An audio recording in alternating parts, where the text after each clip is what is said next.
across LHO towards Lowe's.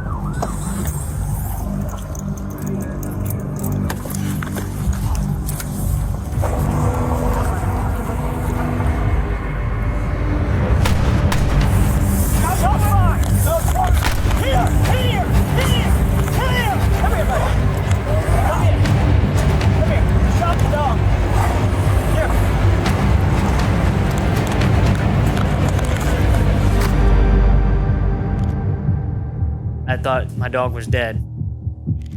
And he kind of looked up like, what's wrong? And that's when I saw the blood. He got shot on the side. It went through the back, hit his esophagus, and then he essentially swallowed the bullet.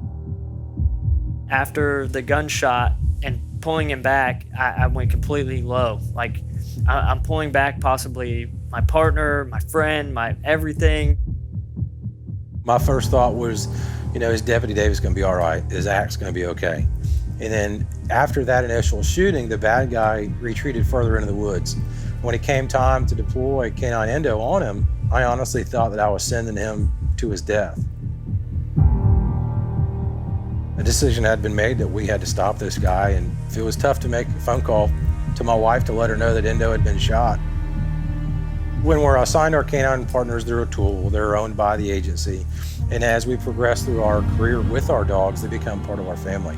He's been with me and he's listened to me complain and gripe and moan through my lowest times in life. And then through some of my best times, he's been with me. It was in the early morning, maybe 9 or 10 a.m. on the 11th, and I got to my office and I opened up an email. The very, very first email was from Iron Dog K9 International, stating to me, don't worry about medical bills or any type of care for your canines. We have your back. The second thing they talked about was training for us.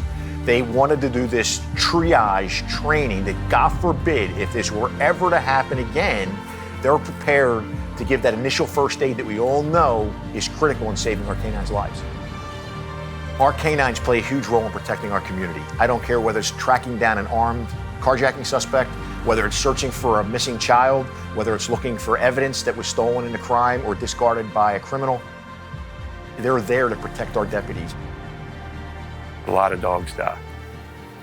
And it's unfortunate because it's just lack of training and lack of funding. We wanted to put something in place to help these guys do the best they can with the canine partner that they have, and then they both come home safely to their family. And when we call them, we just tell them, we don't care what the money is, keep the dog alive. Right now, we've been lucky in being able to do that because of our donors are so generous to us, but I don't want to say no. If they call, I want to be able to say yes. I would just ask that you consider supporting us at this time so that we can provide for these canine teams, that we can bring these dogs home. These dogs protect these officers on a daily basis.